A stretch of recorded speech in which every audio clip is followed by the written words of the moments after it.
Welcome to the beautiful city of Athens, the gateway to the Tennessee Valley, a city rooted in deep community relationships and built on a rich tradition of small local business and the very best of the human spirit.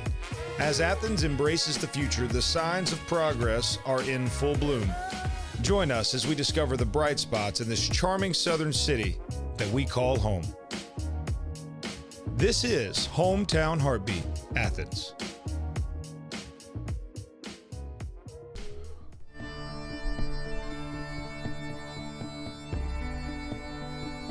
Live, by the way. I know. I'm looking at him.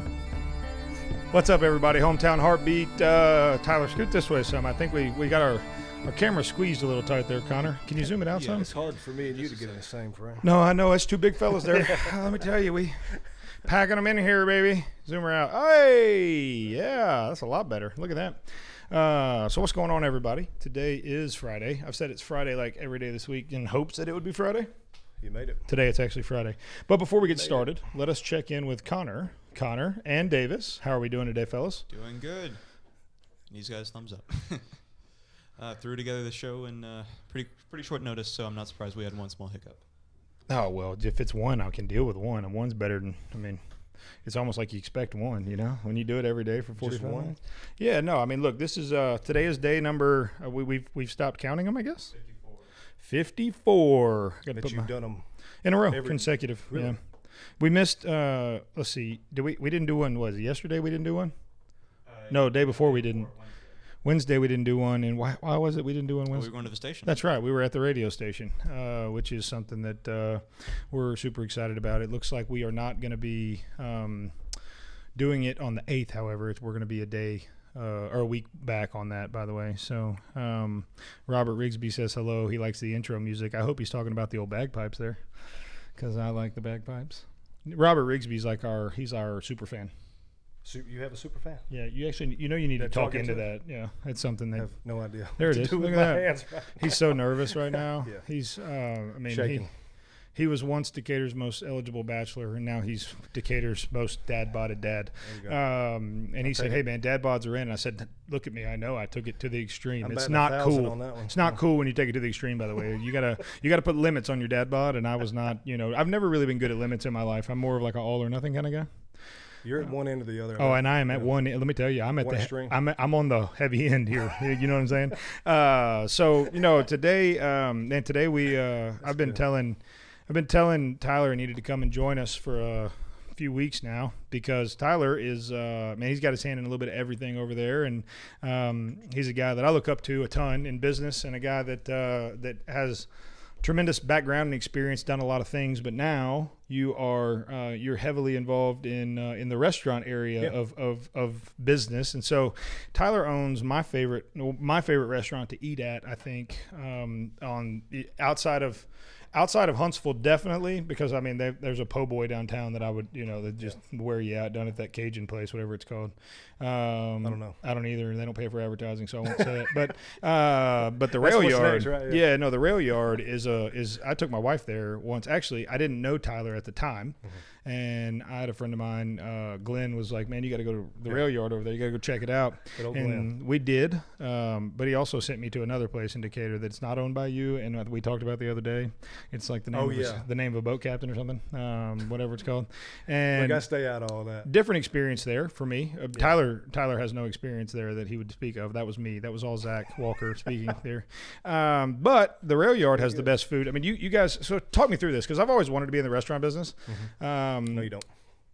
Well, and that's where I land on it probably. Yeah. But why? But eventually. But why the restaurant? Well, let's start with your background. what? Because you didn't just wake up, get married, and say, "Oh, it's time to have kids and open a restaurant or 3." So how do we get there? When I moved back from Atlanta. ATL, Dirty South. 2009, mm-hmm. right in there. Yeah. It was financial planning. Was working for a financial planning firm. Managing money. Well, I'm trying to make it too, but that's a bad time in the financial market. But I moved back and started. My old man's been doing insurance and financial planning in Decatur, right down the street from mm-hmm. the restaurants for, I don't know, my grandfather before him, and then him for 45 years now. So anyway, long time. We jumped into it, but we had these properties down there And we had one right there on 2nd Avenue where the rail yard is. We ended up, it became available to open a restaurant, and it was just one of those things. At the time, I was tired of suits and ties and shaving, and that'll do it to you though. Well, so we opened a restaurant, and so that was the rail yard was the first one.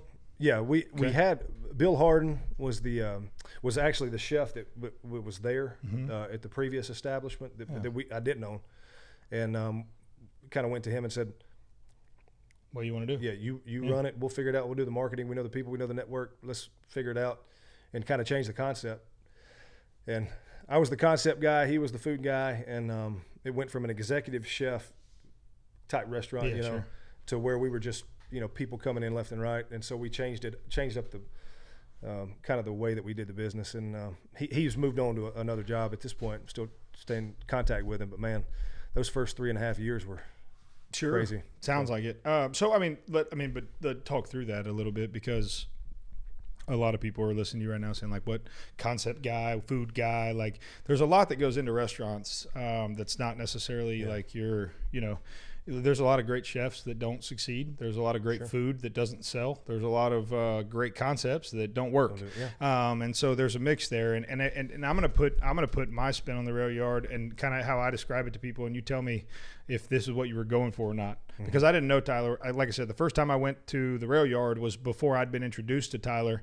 And so after we got introduced, obviously, then I liked his food regardless because I like Tyler. But no, I'm kidding. I would tell him if his food sucked. There's no anybody that watched this show. No, I'll say exactly what's on my mind. That filter is something we struggle with around here. But no, so it was an elevated Southern. Like it was nice. It was your comfort food. I had shrimp and grits. They were unreal.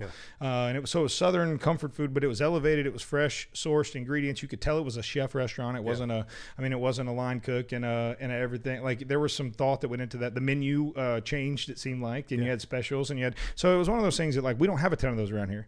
And when I go to different towns, like my wife and I like to, for Christmas, we don't buy gifts. Like we've stopped buying gifts for one another at this point. And so what we do is like we every year I'll pick an artist or she'll pick an artist or a concert or an event. And that's what we do for our gift for each other for the year is we ditch my son and we take off and go on a trip together. And so like that's our way of it's cool. And so it's hard like to buy for my wife. So no, yeah. What do you buy for the women that have everything, right? And so after all, they started with marriage and moved on from there, and they just hit home run after home run after home run.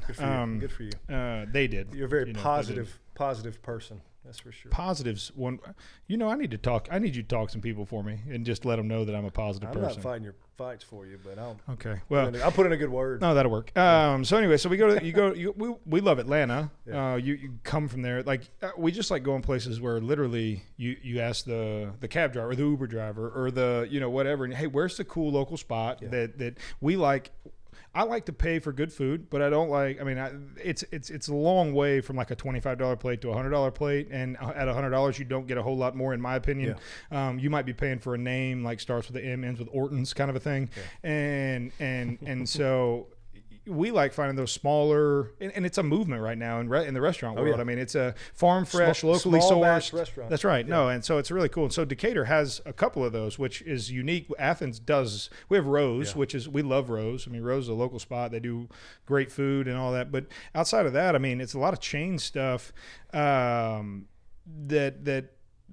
I quite frankly don't really get. I mean, we eat it. It's good, but I mean, don't get me wrong. It's convenient. Yeah, it's convenient. Yeah. But there's no it's not an experience, or it's not. I mean, that's the word. That's exactly it. That's the word. Yeah. The cocktail menu, like we'll have a cocktail, when we go, and it's just Ashley and I, and like the cocktail menu was really cool. I mean, it was all these like specially crafted, and like they were all unique, and I'd never seen some of them before, and or it was a spin on something. And so, what is that process like? I mean, you've talked about how you had the chef come in and say, hey man, what do you want to do? And then you're the concept guy. And so how does that, like that process of melding those two together? I'm like you. I was a restaurant goer before we started trying to figure out how to make one work. But I loved going in and experiencing, Atlanta, they had restaurants. My favorite one was down on Peachtree called Dante's down the hatch. And it's since closed, but it had a ship inside of it with a moat around it, and it was a fondue place, which fondue's terrible, but, easy. Chocolate.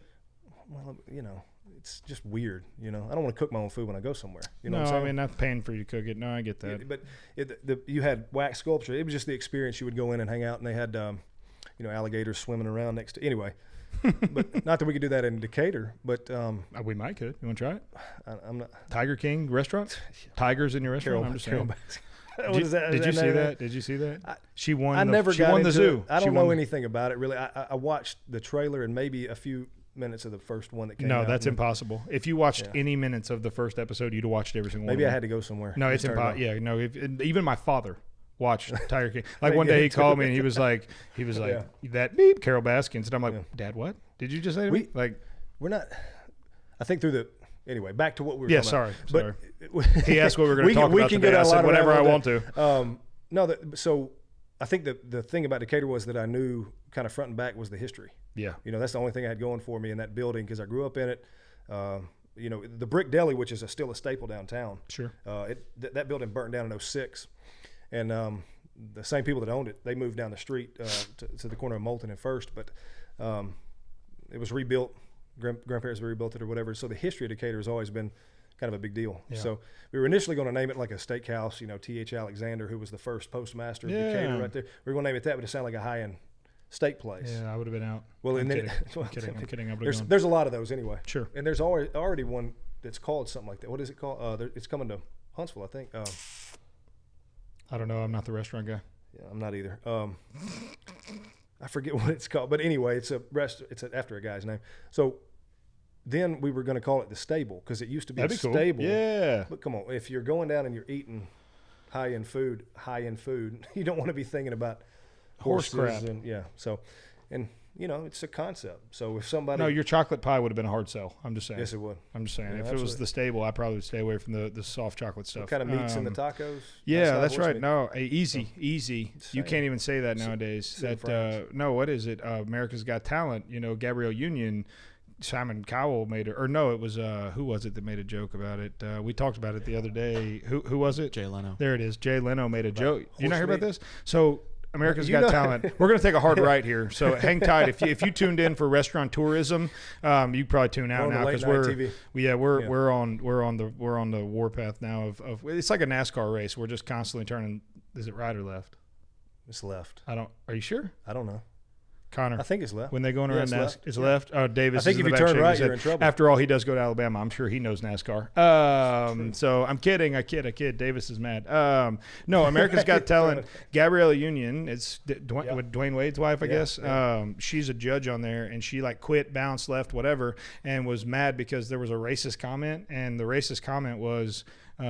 Jay Leno said he made a joke about like that's the kind of dogs that you'd end up eating in China or something. Just a joke about Chinese eating dogs. Like they eat dog. That is a thing. Like they eat dog meat. Okay, that's what they do. That's part of their diet. Okay. That would be like somebody from Japan saying, "Oh, you better be careful. You might get some of those deer tacos down there in Alabama." Well, yeah, we freaking eat deer. I love deer. I've never had deer tacos, but I'd certainly try it. We have venison. Yeah, no, it's great. And so there's no racism in that. There's absolutely no racism in saying something about dogs in China and dogs eating. I was thinking more China. like it's just gross. Oh no, it's definitely disgusting. I mean, Frodo over there doesn't look like. I mean, throw a little. You know, you throw a little Dales on my pet. Now it doesn't. I mean, I don't want to eat my dog. Like even with Dales, and I'm a hot sauce guy. I still wouldn't do it. I'm a hot sauce guy. It's just weird. It's just weird. But So anyways, I mean, and. He has no idea what this show's all about, and so everyone that's watching is like they're totally used to me bouncing all over the place, and so don't worry about it. But so the rail yard, we have a comment here from Brandon Hargrove. He didn't put it on the stream; he put it on the actual post, so Connor can't pull it up. But he, do you know Brandon? Yeah. And so he says, "I love the rail yard." So there you have at least two fans, me and him. Well, but judging by your revenues, right? You do more than two people, right? High five. Yeah, we do. You do good. I'm gonna tell you what, it's been crazy that. And you know that you can see your demographics and where people are. We get so many people from Athens and Madison County that say, you know, for them on this side, county line area, up even into Harvest, they're hot spots because people like coming to Decatur because it's it's easier and quicker than it is to go into downtown Huntsville. Well, getting anywhere to the east right now. I mean, the traffic on 72 is just. I mean, you know, when coronavirus hit, and then we'll probably let's get there and talk about how that affected the restaurants and all that. But during coronavirus, like I was quote unquote essential. Our business was quote unquote essential, and the only thing that changed for me was traffic. Like literally, like somebody asked my wife, she was like, "What are y'all gonna do after this whole coronavirus thing is over?" And we were like, "Take a freaking day off," because nothing changed for us except for the fact that we had nowhere to take our son for childcare. We had to rearrange our entire lives, but she had to go to work and I had to go to work. But no, it's that was a good thing. It is. Right? No, I was never upset about it by any means, but certainly thankful that we were still. Now, I guess my wife was thankful. She had a job. I own a company, and so it might have been a little. You know, I might have been less appreciative than maybe she was of having a job still. You know, it never stops. Yeah, because it's not having a job and having a paycheck when you own your own business. You know the difference. Yeah, huge difference. You can have you can own a company, have a job, and not get a paycheck. That's what you never do. You're the last one to get a paycheck. Actually, on Fridays, that's what it. I mean, people think like, oh, go into business for. How many times do you hear this? Go into business for yourself, and maybe that's where we need to talk about a lot of this today. Is really the entrepreneur side, not so much the restaurant side, not so much. I mean, restaurants are what you do right now, but that's not who you are necessarily. You're an entrepreneur, like you are, like I am. You're a mover and shaker. You love putting people together, taking a concept, marketing it, branding it, building it, and then. For all of us, our goal is exit strategy. It should be. If you are a quote unquote entrepreneur, or you think you're an entrepreneur, and your goal is to build a company that you can work for every day for the rest of your life, like you're never gonna you could probably accomplish that. Everything's for sale. Everything. My truck. Depending on the day. All of it, on the day, my wife might. I'm kidding, babe. I'm kidding. She's watching. I love you. You notice he stopped in the middle of that sentence, right? I didn't even finish it. No, if you finish it, then if you finish then there's it, expectations. That's right. Well, and they could think, well, it wasn't a joke. If you stop it right in the middle, I can get away with perception is everything. That's right. No, that's exactly what it is. Yep. But Jeremiah Privat joining us. Jeremiah, how are you, buddy? Jeremiah, a good friend of yours. I know Jeremiah a little bit. I know him. Okay. I know of him. I don't know if we've met. Jeremiah tunes in every now and again. He'll throw a snarky little comment over. That's good. He's good. He's got a good sense of humor. I like. He's a Life Point guy, right? Or he was a Life Point guy. So no, the entrepreneur thing. I mean, how many times do people come to you talking about, man, it must be so cool to work for yourself, set your own hours, and yada yada yada. And yes, don't get me wrong. Like that's the reason I'm an entrepreneur. Yeah. Like more than anything, the reason I'm an entrepreneur is so I can go and be with my son whenever I want to go. If my son has a ball game, which he hasn't yet, but when he does, right? Yeah. Or he won't. Sometimes I'll just go pick him up from school early and we'll go get ice cream or we'll go like whatever. Like I want to be able to do that. But the downside of that is, and what everybody doesn't see, and this is what I think hopefully people have seen in the last 6-8 weeks with coronavirus and watching small businesses struggle, is that like our job is to make sure our people have a job. Like our, 100%. It's never about, I mean, and look, there's plenty of stories all over the place where these people start a company, start a business. I love the Dollar Shave Club example. He's one of my favorites because that guy was just kind of bootstrapped it up and sold it for $4 billion all cash and got out. But again, that's how much he's. Oh yeah. Oh, with a B. Yeah. That's huge. And that's all of our dreams. But let's be honest, like there's not.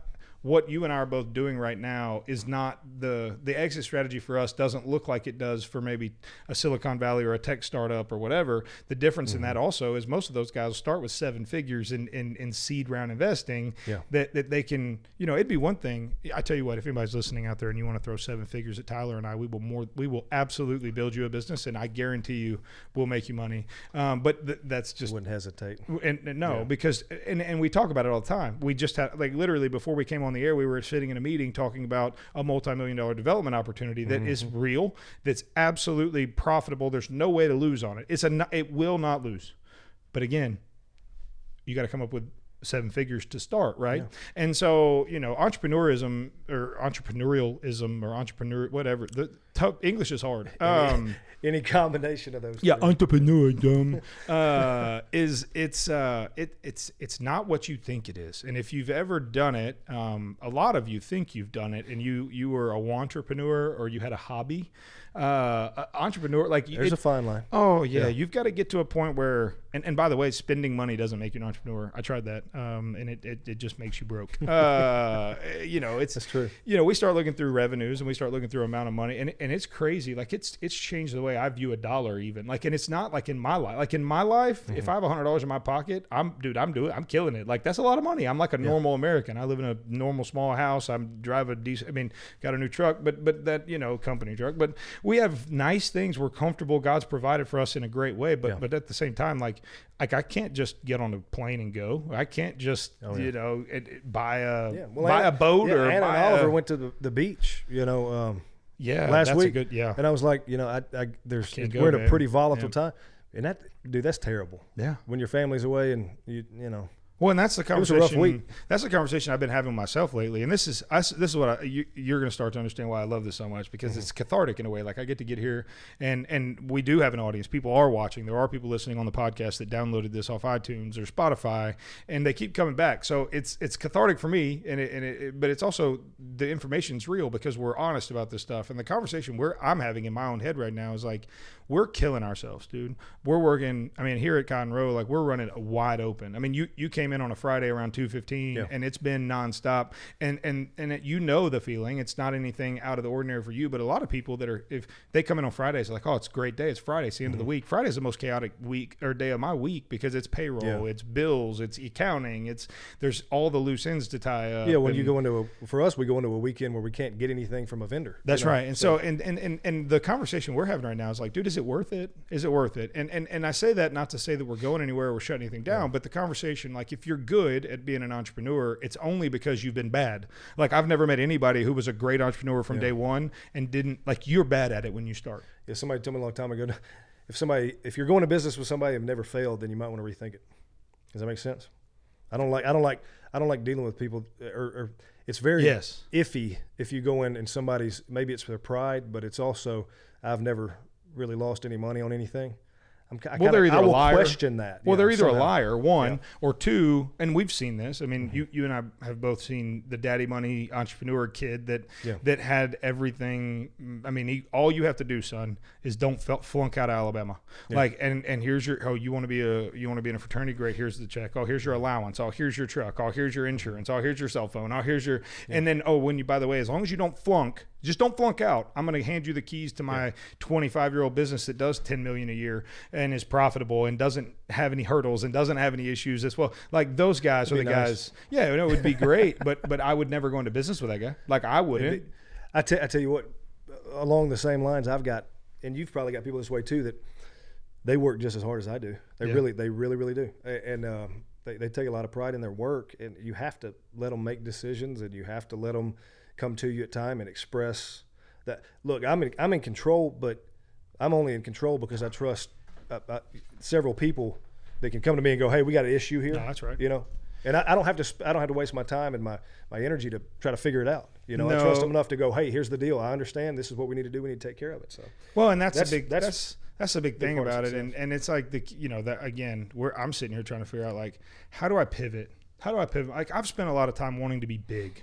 Not necessarily be profitable, not necessarily be good, but be big. And that's my personality, right? Like I want to be big, and a lot of that's pride, but a lot of that's also like, it's not a bad thing necessarily because I'm the vision guy.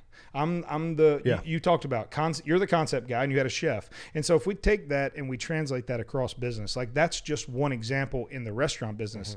But in business, you've got concept idea guys. Those guys are your creatives, your branding, your marketing, your sales guys. And then you've got your implementation guys, and then you've got your accountability guys. And it really takes three whole parts. Like you can't really do it with just two parts, in my opinion, unless you've got some guys that have multiple skill sets. I don't. I'm just one. I have one speed, one skill. Like I'm the big picture, go fast, big idea, energy guy. And my partner Keith is very much on the other side of that in terms of like, he's the accountability guy, he's the wisdom. I tell everybody he's the brake, I'm the gas, right? Yeah. But a lot of times we find ourselves without somebody to make sure that the warranty paperwork on the car was filled out and the insurance is covered. Yeah. And so it's one of those things where we're trying to pivot right now and say, okay, it maybe not big, but maybe like, what are we good at that we can, within the same context of our business, without that. This is the problem I think with a lot of entrepreneurs. They jump from one to the other because it's not working the way it is or whatever, when the reality is they're right there. They are right there. Yeah. It's a matter of, it's literally shifting one Yeah. Or it's one opportunity, it's one phone call, and that's the key that I think makes both of us successful. And the thing that I'd love to really just spend some time on is like, it's all about the people. Yeah. What you and I do well is why you and I get along so well. Mm-hmm. We haven't known each other very long, but yet we're very much alike. I've got a key to your restaurant. Like there's a synergy and it's people. Like we know how to take an idea, marry that with people, and then put people in the right place to do what they're good at. Yeah. And then trust them to do it. Well, yeah, that's the biggest word. It's the hardest part. Yeah. You're going to get burned too. Let me tell you, you're going to get burned. Yeah. Well, there's two types of people in the world: the ones that have died and the ones that betray you. I heard that a long time ago. It's also off of a show too that I watched recently, but it's the truth. Ones that have died and the ones. I mean, look, even the people, even your best friends, at some point do something that you don't approve of, whether it's malicious or not. But I honestly believe. I mean, you're talking about like that picture we put out of you today. That you don't. That was a good. That's when I had hair. Yeah. I told Connor. I said, "Hey man, just go find a picture of Tyler somewhere on the internet and put it out because I want to make sure we do it." And he was like, "Yeah, that was when I was back modeling. I was a Hollister model at the mall, and I got recruited by J Crew. No, I'm kidding. But no, I mean, being an entrepreneur. Let's do this. Let's do this. Let's talk about your worst entrepreneur moment. That you like it be either financially or biggest like lesson you learned out of a situation or biggest, and it may be coronavirus and what you're walking through here, because let's be honest, it's hard to say that either at our age we've faced anything of this magnitude as a business owner thus far. The hardest part about this is trying to understand it all. Like that to me. Follow the science. That's what I keep hearing. Follow the science. Well, it's that piggybacked on what we were doing Monday night. Yeah. Been racking my brain trying to figure out, it shifted from business to figuring out how my business is going to change in the climate that we're, with the restrictions, with the health side, and now just the political correctness that we have to deal with and everything. That's the hardest part for me right now. But the biggest, not to go back to your original question, it's my biggest hiccup or faux pas as an entrepreneur is getting into over my head. Oh yeah. We've got three businesses in 5 years, and my wife will tell you, and I should have listened to her a long time ago, but when we started the coffee shop, it was out of a very egocentric, very look what I can do. I've worked on that over the past few years for sure. I'm in a much different place, but it was look what I can do. Look, let's see how much I can accomplish and how much success we can.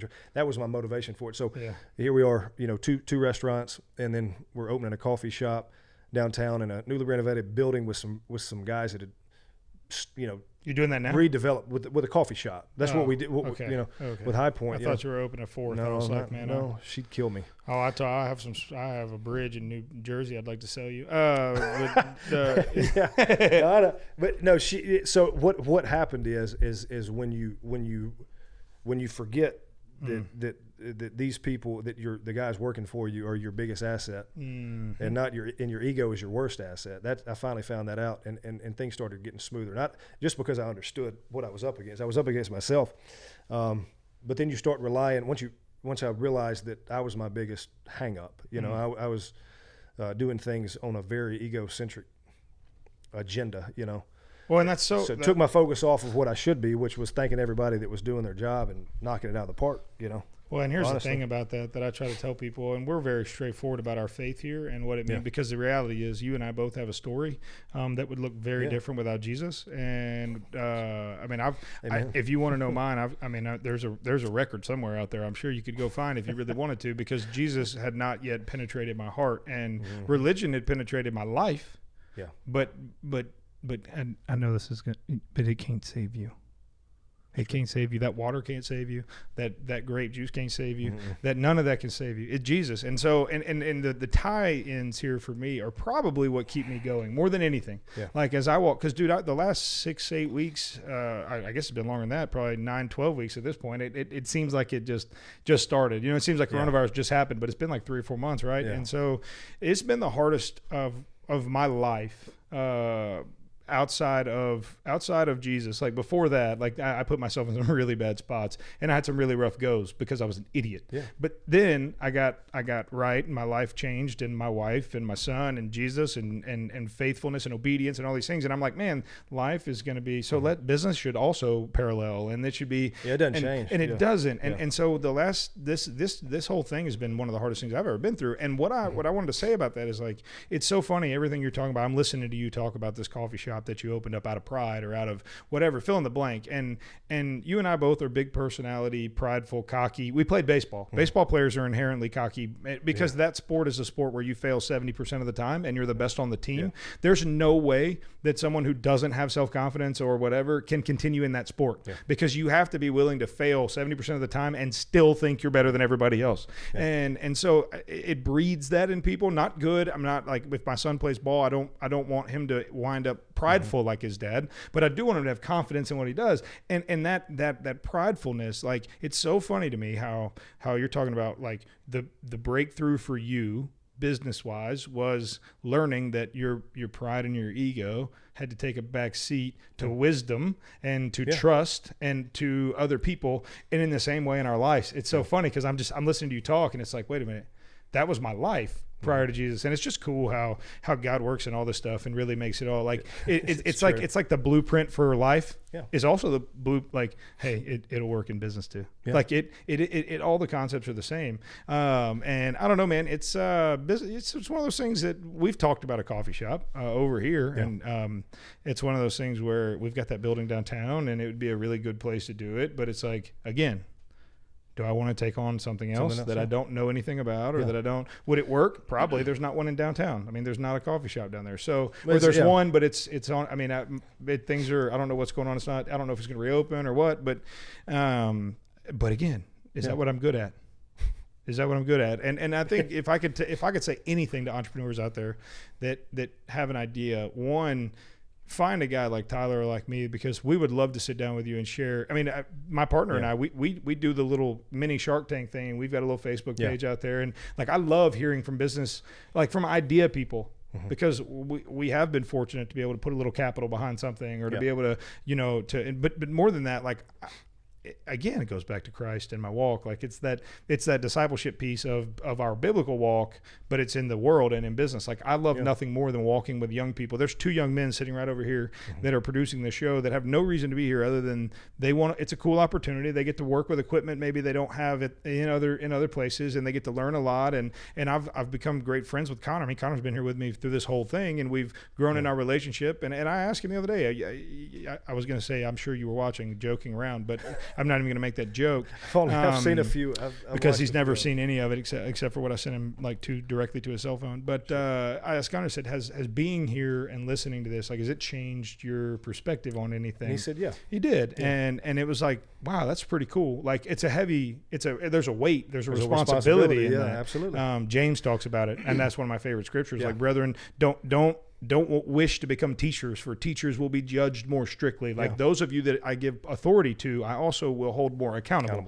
And so there's a responsibility in that, but also it's one of those things where, man, I don't know. I love it. Like, I don't love it every day. And, like, my wife doesn't love it when I come home in a bad mood, but I do feel called to this path, and I don't know where it leads. And and that's the hard part, is, like, I'm 33. I'm the same. I'm 36. 36. And that's the question you continually ask, like, why am I in this position? You know, I tell people throughout this whole pandemic thing that we've been shut down, I've been praying for 5 years to be able to spend more time with my family and see my wife and see my kid and hang out with Oliver. He's 6. He loves baseball. He's, and I love my wife. And here we are. And for the last 3 months almost, every single day we've been hanging out together. Not to downplay what's happening. Sure. But, man, that's an answered prayer. But it's also, but let me hold you accountable on one thing, because of what you just said. Like, you just said you prayed for 5 years to have the opportunity to spend more time with your family. Yet during that same time, your family took a vacation and you didn't make time to go because it was so busy, because you're an entrepreneur, and there's that. And so it's like that sacrifice and that weight. Well, that was also a bad decision. I should have went. Well, and you probably should have. And that's not. And I'm not trying to call you out on that, but that's like, people are listening. Thank you for making me feel terrible. Well, but that's the real thing about this. It's like that's what we do here. Like this is not some produced show that we put on and we script. Like this is my life and my guest and their life and you walked on 30 seconds before they hit the button over there. I mean, we really come in here and we talk about what's going on because I don't want to be scripted. I don't want to I want to come in here and share because look, there's nothing on television, podcast, like being real. It doesn't exist right now. Like nothing is what you think it is because everything is what they want you to think it is, right? Exactly. Like it's all, and so like, I didn't say that to call you out, make you feel bad, but also like to illustrate truly how difficult it is to be in business for yourself. Yeah. Like, and we're not talking about like a home-based store. Like you've got multiple mortgages, you've got 40, 50 something people, you've got inventory coming to payrolls on Friday. That's what I was saying about devaluing a dollar to me. Like and not in my personal life. I hate going to the bank these days. That's right. But and you take your personal life and you put it over here because I can't write the checks in my personal life. I can write in a business life because if I could, you see what I'm saying? And so it's like, that's illegal. We'll throw 10 grand around like it. But I mean, look, we build houses, we buy houses. It's six figures when you do it. And so you start talking about that, and all of a sudden, before you know it, like you'll be around your wife and you'll be like, oh, it's just 30 grand. Like, let's pull the trigger on that. And she'll like look at you, and I'm like, no, babe, it was over at work, but it's still like there's so much, and so with that amount of weight and that, because guess what? Hey, Justin, for those of you that don't understand how this works, like those big numbers, while I can't write those checks, like I'm on the hook for those numbers, and there are real people with real mortgages. We own most of the buildings we're in, and so thankfully, but still, there's a bank that wants their payment every month, and so even put it, not to cut you off, but we've got this old building where the rail yard is. You know, family owns it, and I take care of it because I'm in it, and I can't tell you. I mean, if somebody else owns it, they're paying for it. But man, when you own it, and the air conditioning goes out, and the electricity bill, it's the plumbing and all that. I mean, it comes out to a six figures a year trying to keep this old building up. Well, and it's funny because we own the one downtown and then we rent this one. And so like I'm walking through both sides of it. You're writing a check either way. Either way, right. And it may come out to the same exact amount of money. Sometimes it's worse on the own side. But and tax, people just don't get it. Yeah, people. That's a word we don't talk about on the show. Oh, my bad. We don't talk about the T word. Didn't bring it up. TX, TX, but no, and it's terrible. But again, I said I'd feel bad. I called him out for not going to the beach with his family. But the reality is, like, I did that to illustrate for a couple of things. One for him and for me, because I can't tell you how many things I've missed. Yeah, for business, and stuff that probably could have waited. Stuff that, well, I tell you what, stuff that for certain is not more important than my family. And it now you look back and you're like, that did not even matter. And the hard part is, like, you feel like my people are my family too, like the people that work here and the people that, and so, but I always seem to forget God's orders for my life. Like God makes it pretty clear where I need to invest my time, right? And that's right there in the house with my son and my wife. And so, but again, I didn't mean to make you feel bad, but it's a real life situation that, because you went into business for yourself and now you've got these situations you can't control, and this the flu bug that's slightly worse than a cough here, cough there. I mean, not to take away from it, but the death rate, mortality rate, obviously it's going to wind up being very flu-like in terms of that. But we were scared. We didn't know. Everybody did the right thing in the beginning, and then it became a big problem as we drew on. The economy's grown now. Unfortunately, like unemployment's up or down rather by 14% this week. By the way, did you see that? When it came out, number. Wow. Big That's good number. Stock market flying right now. I mean, it's on its way back up. I haven't looked at it. I don't mess with stocks anymore. I'm in you're brick and mortar. Yeah, you're smarter. Yeah, no, I'd rather ride a different roller coaster. It's a roller coaster either way, but if you like gambling, you've got to be this tall to ride this ride. Your wallet must be this. No, anyways, I mean, it's one of those things where I was going to make a joke and then I decided to. You're older and wiser. You're older and wiser now. That's right. I've gotten smarter just in the 30 minutes we've been sitting here. Because earlier I probably would have made that joke, but I'm kidding. But no, I don't believe that. It is one of those things that seriously you have to look at and say, like, man, is it worth going into business for yourself? Yeah. And honestly, like, I would tell everybody the answer is yes. Like, it is, but with a big caveat. Like, you need to have there's tons of trade-offs. Wisdom, have some experience. Look. I love the concept. The reason I love the Shark Tank concept is because I can invest capital or whatever I have that they need. Like, I can give that to them in return for the possibility that they could make money and I'll get a return on that. And so find people that, all these people watch. I think Shark Tank's done both good and bad things for us in that everybody thinks they can just go pitch some, some idea for a 6-figure investment. And the reality is like, you gotta, it takes time, but you can talk to people that are willing to invest and be a part of and be involved on a daily basis with your company, and get a trade-off for that. I mean, I think you and I both are the type of guys that we would love to either invest or receive. And like if some big time, wise, smart man walked in the door and said, "Hey man, I've been watching what you're doing out here. Here's my background, by the way. I've done this, and this, and I don't know what you guys are looking for, but like, do I bring anything to your table or not?" Like we evaluate that every single time because it's worth looking at. We were stupid enough once to think we knew how to do it, and then we learned, right? And now we're asking a lot of questions. That's right. I call it my stupid tax or tuition. What would you do in this situation, Dad? Hit me. No, I'm just saying that's my question. I thought you were gonna. I thought he was gonna ask. I thought I demonstrated my wisdom so well. He was willing to ask me questions. No, go ahead. Yeah, I'm just saying. Make one up. Let's play. Let's play. I'll tell you this. I called a good friend, a mentor, a fellow of mine. He's at our church now, and I called him up. I said, "Look, I don't have a good route to go in this situation, but we were wanting to open June 1 at the rail yard." And some things happened, and I was like, "Should we just hold off on this?" I just needed somebody to tell me to hold off. I just needed to hear that voice of reason. Yeah. And I called him, and I was talking to him about a lot of other stuff, and he said, "What are your thoughts? Why wouldn't you open on June the 1st?" I said, "Because we're rushing." And he goes, "Why would you ever rush any of this?" I mean, so when I'm a take a piece of paper and draw a line down it like my grandfather and go pro, con. The numbers really don't even matter in that situation. If you're outweighing the cons against the pros and all that. And so that's what we did. And I talked to him, and he just said, I don't know anything about the restaurant industry, but I can tell you this, if you rush back into anything like this, I think it's going to be bad news, and I'm fortunate that my wife is so much wiser than I am, like she's no doubt about that. I think we all counted, she knows her stuff. No, guys like you and I typically, God has been so faithful in providing me with a woman that absolutely. I mean, everyone that's listening right now, Gabe Ross is listening. So specifically, hey Gabe, buddy, I think Gabe made a comment about how many rooms my wife would have in her mansion on the hill. Many treasures, many rooms. Out kicking your coverage and having, and again, it's not just, it is our wife's, certainly it's our wife's. But it's surrounding yourself with people that are willing, like I don't know, your wife seems like a lot like mine. She's willing to call me on my stuff. Like when I'm acting foolish or impatient, which is very rare.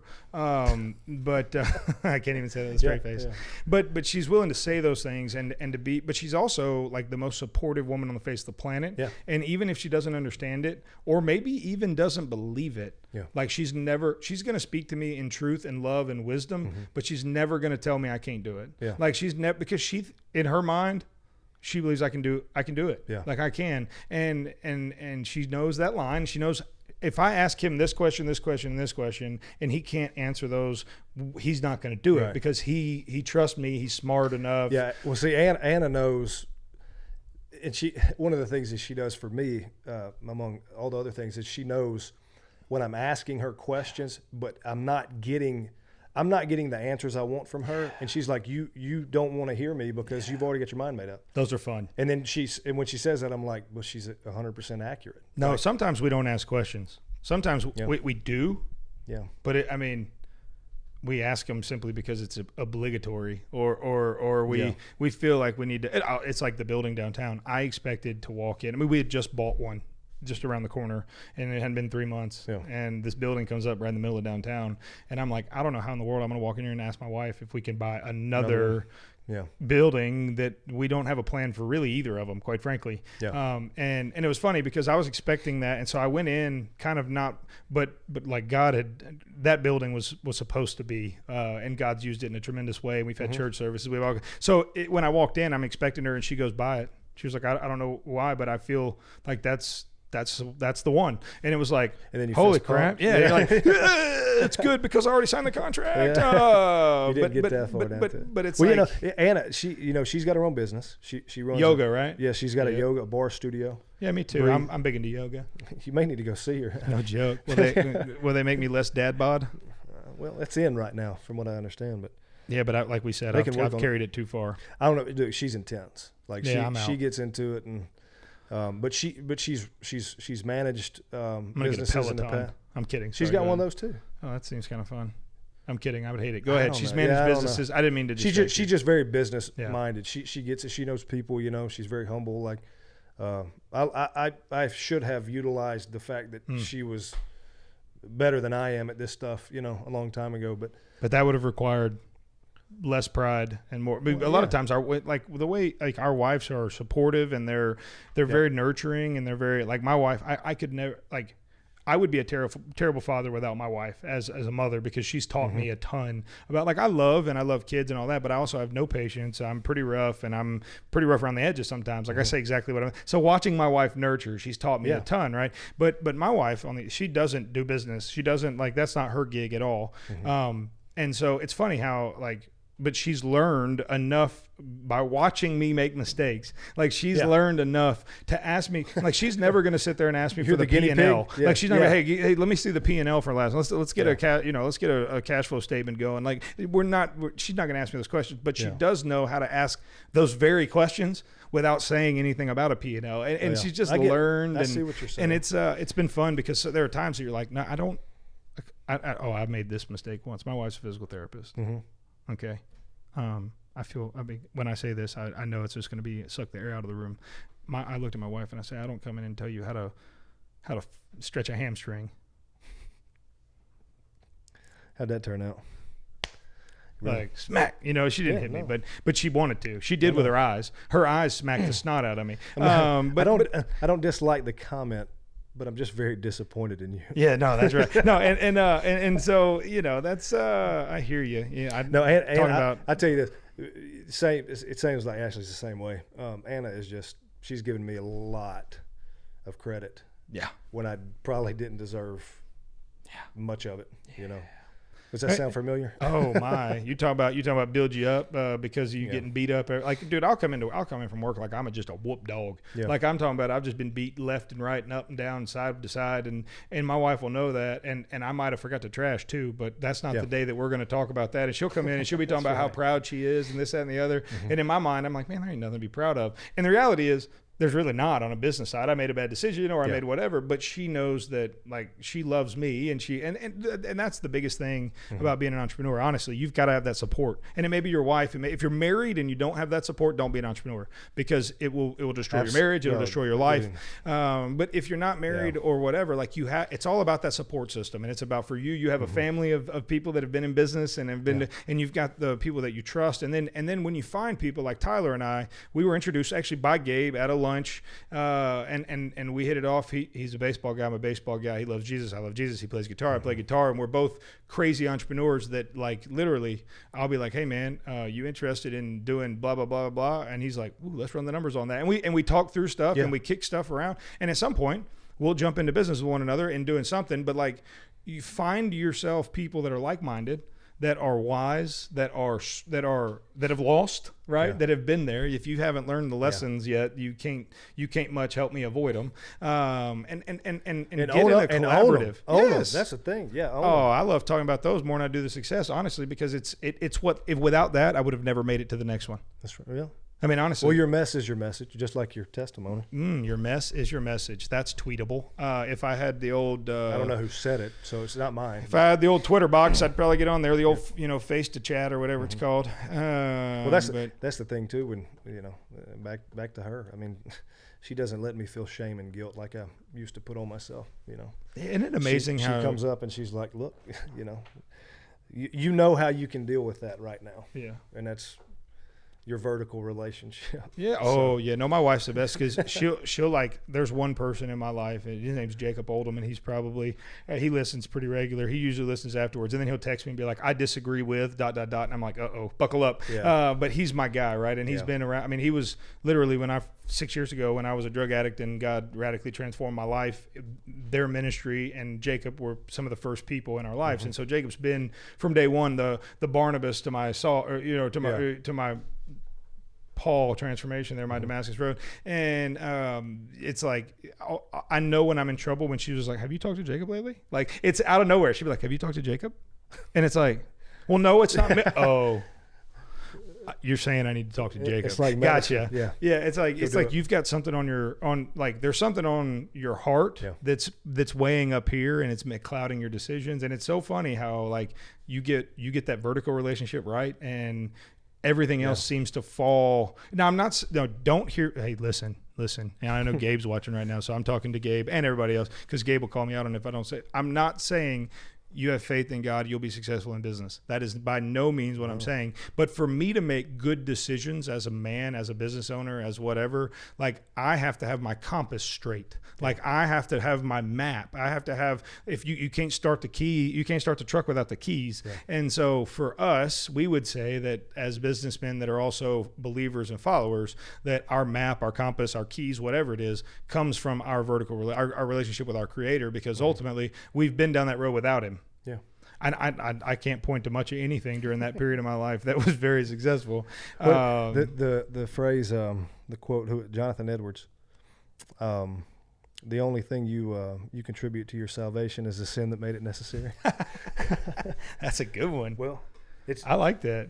I used to Did you see that on the face chat, the Instabox? Steve Bateman was the first person I heard. He's a wonderful pastor at First Bible Church in Decatur. I think he's the first person I heard say that. But it's, I'm with you.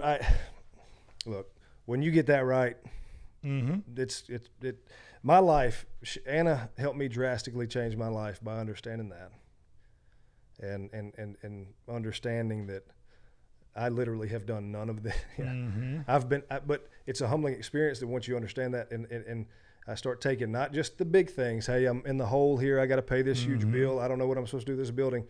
Take all the big stuff to God, and I was leaving the little stuff to myself. Yeah.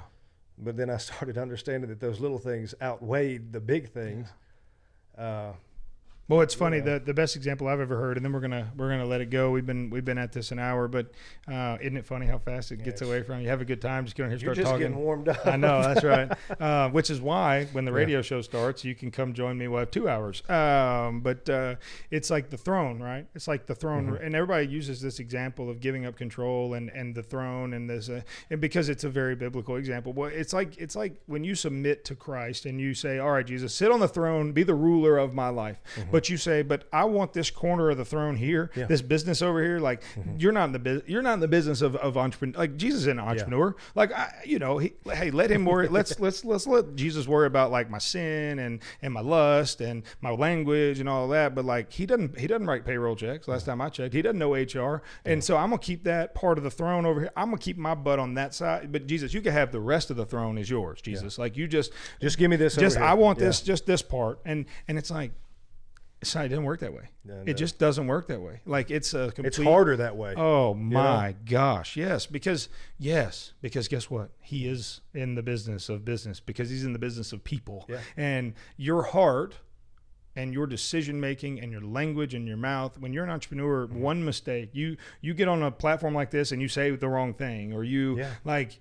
It can end it all very quickly, especially today. This said perception's everything. Oh, and the cancel culture now. I mean, you say the wrong thing. 40 years ago, you had a tweet that was incorrect, and they'll cancel you today. And so there's never been more pressure in the public sphere, and yet that's the piece. Let's just keep this piece over. No, he's got to be a part of every synaptic connection in your brain better run through that Jesus filter, or it just isn't going to work. And look, don't everybody sit there like, well, I know a lot of people don't know Jesus. They're very successful. Don't get me wrong. You don't have to be a follower to be rich. Like it's not. There are plenty of people that are going straight to hell that have a ton of money hosting, and it's one of those things where I don't understand that necessarily, why God like allows that. And that's something in my spiritual immaturity that I wrestle with a little bit, because it's like, why would somebody that is so evil be allowed? And then I lose my 22-year-old adopted son in a car accident, and I say, wait a minute, why would I be allowed to lose Mason? Why would God take from me this young man? And then it's like, oh, I get it. Yeah. I get it. It's not about that. It's about, like, everything points to him, and in all of that. And look, there's a reason why the Bible is very clear about the eye of a needle, right? It's easier for a camel to pass through the eye of a needle than it is for the rich man to inherit the kingdom of heaven. Why? Not because money's bad, and it's not because, it's because when you have it, you don't need anything else. That's right. And in a lot of cases, when you have that money, you don't need to rely on anything else. And as you've heard from us right here today, relying on anything else it returns itself void. Quite often, and out of business. You find so much. It's so much easier when I am happier now with not being with minimal success. Yes. Than I would be with just. Being the most successful restaurant owner ever. That's exactly right. I tell people all the time. It's an amazing. Well, it's like, dude, I was out there running with the world for a while. Okay, I ran hard. I was a wild Mustang. I was there with you. No. We would have got ourselves in a lot of trouble had we known each other prior to Jesus, because we were very much alike in a lot of ways. But I tell people all the time, like, look, if I die and I go 6 feet underground and that's the end of it, there is no heaven. There is no Jesus. The Bible is some drunk dude wrote a cool fiction story however many years ago. Yeah. I still, having tasted both sides, having been on both sides, having had a life that most people in the world would say, dang, that's pretty, that looked crazy. That looked like a lot of fun. That looked like whatever. Yeah. I would choose the life I have today 10 out of 10 times. Yeah. With no heaven, with no anything, because I have hope, I have peace, I have joy, I have love, and there's no hatred in my heart. And I mean, it's anyways. So look, it's been a good one. Today's a Friday. It is Hometown Heartbeat episode number 54 with Tyler Jones of the Rail Yard Whisked and High Point Market. Did I get all those right? Did I leave anything out? What's the yoga studio? Let's throw Anna in. Breathe yoga. Breathe yoga bar. Just breathe. Yeah. Breathe. You need to go take a class. I was just hoping maybe I could write a song for him and use it for advertisement. Breathe. That's good. We can do whatever. I will not be taking a yoga class. I'm just going to go ahead and tell you that, unless I can wear yoga pants.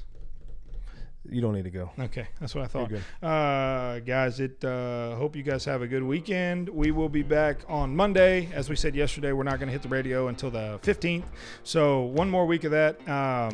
If you missed us today or you're watching highlights, you can catch us on Spotify, iTunes, anywhere that podcasts are found, or YouTube or Facebook. So listen, if you are an advertiser, in all seriousness, and you are interested in doing some radio advertising, we are officially filling up quickly, but taking spots now. Shut up, Tyler. And Connor, are you going to stay out of trouble this weekend, buddy? As always. Don't do anything I wouldn't do. Davis, it's been real. It's been good, but it ain't been real good. So I'm kidding. We'll see you guys later. Have a great weekend. We love you. We'll see you next week. Connor, take it away, buddy.